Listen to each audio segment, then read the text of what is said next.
जय बाबा बागेश्वर धाम, जय बाबा बागेश्वर धाम। बिहार में आगमन हो गया है। ये कहते हैं हम हिंदू मुस्लिम की बात नहीं करते हैं, हम सिर्फ हिंदू की बात करते हैं, हम हिंदू की बात करते हैं। बिहार में बिहार सरकार कुछ लोग विरोध करते हैं, कुछ लोग समर्थन करते हैं। बिहार में यहाँ पर पहले से भी 100 में 90 हमारा है, 10 का शासन नहीं चलेगा, नहीं चलेगा। रामायण पर भी यही चर्चा होता है। यहाँ पर रामायण पर उत्तर प्रदेश में जला दिया गया था। बिहार से ही, बिहार सरकार के मंत्री ही आग उठाए थे। अपना रामायण नहीं लिखेंगे, राम का रामायण को हम, जो सनातन धर्म का आदर्श है, हम उसको नहीं सुनेंगे।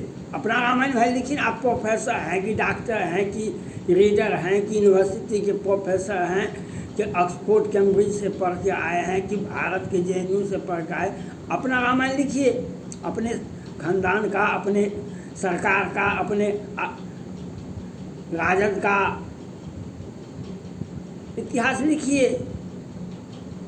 अब बाबा बागेश्वर धाम इनको भी होता है, हम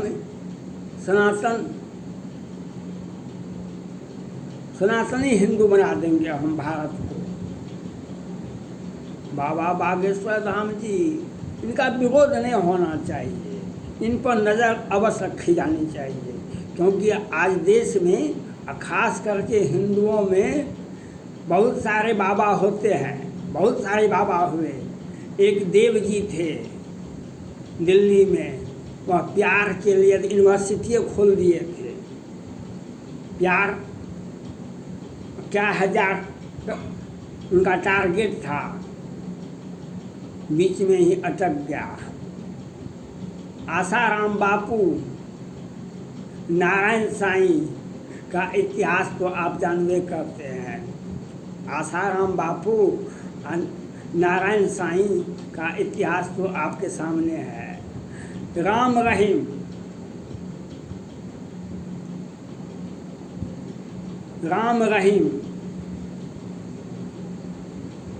उसका भी इतिहास तो आप लोगों ने अच्छा से पढ़ा।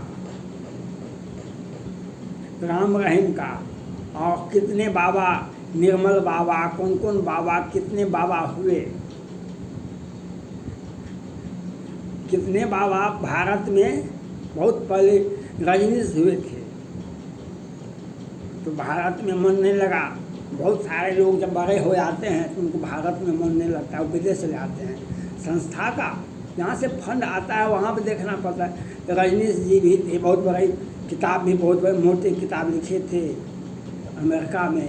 बहुत पहले वे एक इंटरव्यू दिए थे। भाई कोई अमेरिका में बहुत ज़्यादा सम्मान नहीं देता है किसी को।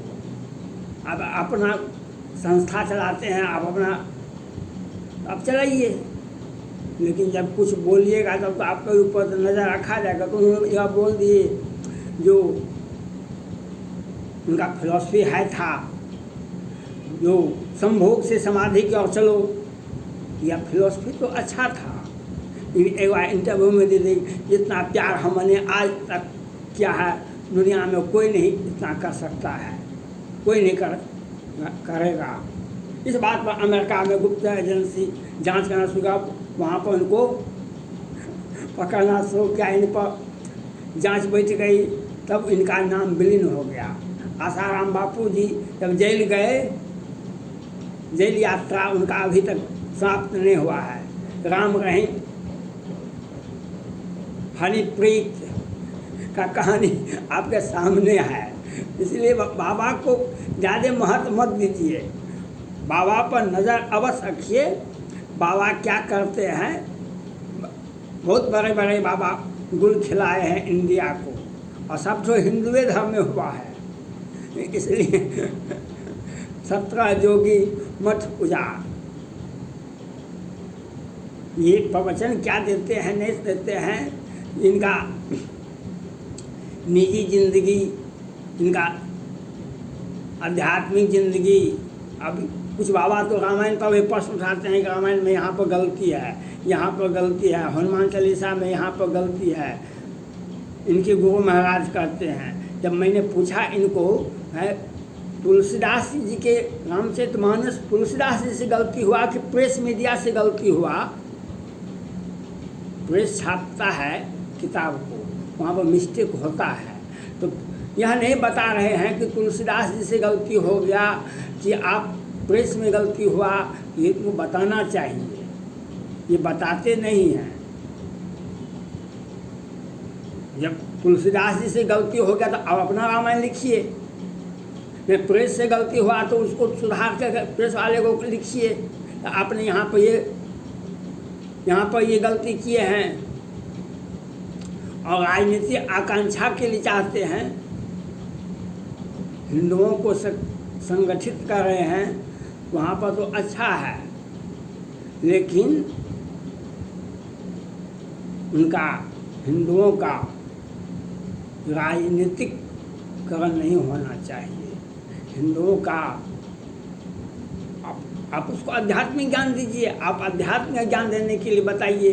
अब मैं तो मैं मांग करता हूँ बागेश्वर बाबा धाम से, आप जो इतना खर्च किए हैं, इतने लोगों को आप जमा किए हैं, तो कम से कम आधा घंटा 1 घंटा ही सही रामचरितमानस का पाठ करवाइए। 2 लाख 3 लाख लोग आएंगे, उनको अलग अलग में रामचरितमानस का पाठ करवाइए, उनसे शुद्ध उच्चारण करवाइए।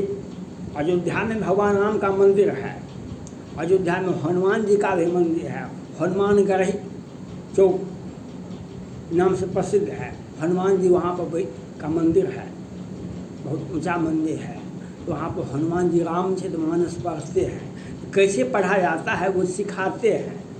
जैसे आप नन्हे मुन्ने बच्चे को ABCD पढ़ाते हैं, उंगली पकड़ करके मुंह में मांस लगा करके और उंगली पकड़ के, जैसे बच्चा को आप पढ़ाते हैं, वैसे रामचरितमानस पर मांस लगा करके उंगली दे करके, जब जब राम अवध शुद्धि कर रहे हैं तब तब बाहर बिलोचन भरे। और बागेश्वर धाम रामचरितमानस पढ़ाना चाहिए। लाखों लोग जो उनके नज़दीक जा रहे हैं, प्रवचन भी दे, लेकिन 1 घंटा 2 घंटा तो रामायण तो पढ़वाएं सबसे। वो भी बैठ के पढ़ें, वो देखें कहाँ पर पढ़ रहा है। तो आध्यात्मिक विकास के लिए राजनीति होना, आध्यात्मिक विकास होना चाहिए, आध्यात्मिक राजनीतिक नहीं होना, आध्यात्मिक का राजनीतिकरण नहीं होना चाहिए। मैं इस बात का विरोध करता हूँ। आप हिंदू धर्म से आते हैं, आप रामचरितमानस पाठ करवाइए। लाखों लोग वहाँ पहुँचे हैं श्रद्धा के नाम पर, हिंदू सनातन धर्म के नाम पर, आप उनसे रामचरितमानस का पाठ करवाइए। आप ऐसा नहीं करवाएंगे, आप अपना फिलॉसफी, आप उतने बड़े संत नहीं हैं जितना बड़ा संत आप कहते हैं। आप रामचरितमानस की व्याख्या कीजिए, आप रामचरितमानस पढ़ाइए। दोहा भी अगर पढ़ लेता है लोग अशुद्ध शुद्ध, तो यह कोई कम बात नहीं है। रामचरितमानस हो या विनय पत्रिका हो, कुरान हो, बाइबिल हो, गुरु ग्रंथ आपका ग्रंथ हो, ये सब धर्म ग्रंथ नहीं है, ये मूल मंत्र है। मोहम्मद पैगंबर साहब का देन है कुरान, उसका पढ़ना आपके लिए सौभाग्य की बात है। हिंदुओं के लिए रामचरितमानस पढ़ना सौभाग्य की बात है। आप वह पढ़ाइए, तो आप हिंदू धर्म के सनातन धर्म के आए हैं बन करके, आप रामचरितमानस पढ़वाइए। और मैं तो देख रहा हूँ कोई तथ्यात्मक बातें नहीं होती है। भाव आप किसी का भविष्य देख लेते हैं, क्या देख लेते हैं भविष्य? भविष्य कर्मण्यवादी का रास्ते माँ फले सुकदाचन। कर्म दुख सुख कहु नहीं दाता, कर्म शुभा सुख दे विधाता। आपका जैसा कर्म होगा वैसा आपका भाग बनेगा, वैसा कर्म करेंगे वैसा भाग बनेगा। आपका कर्म कैसा है यह आपको देखना होगा, और कर्म के मुताबिक ही फल मिलता है। इसलिए कर्मण्यवादी का रास्ते माँ फले सुकदाचनम, भगवान कृष्ण गीता में यही कहे हैं। क्योंकि तुलसीदास ने उसको व्याख्या को स्पष्ट कर दिए। दुख सुख कर को नहीं दाता, कर्म सुभाष दे विधाता। इसलिए आपको कर्म करना चाहिए। मैं बागेश्वर बाबा धाम से बिहार सरकार से आग्रह करता हूँ, आप कहिए उनको रामचरितमानस का आप पाठ करवाइए। बिहार के लोगों का आध्यात्मिक विकास हो। आप हिंदू धर्म में से ही आते हैं, अच्छी बात है, कोई हिंदू धर्म का प्रचार प्रसार करना कोई गलत बात नहीं है। सभी धर्मों का अलग अलग प्रचार प्रसार होता है, लेकिन रामचरित ठोस कार्रवाई होनी चाहिए, रामचरितमानस का पाठ होना चाहिए। धन्यवाद।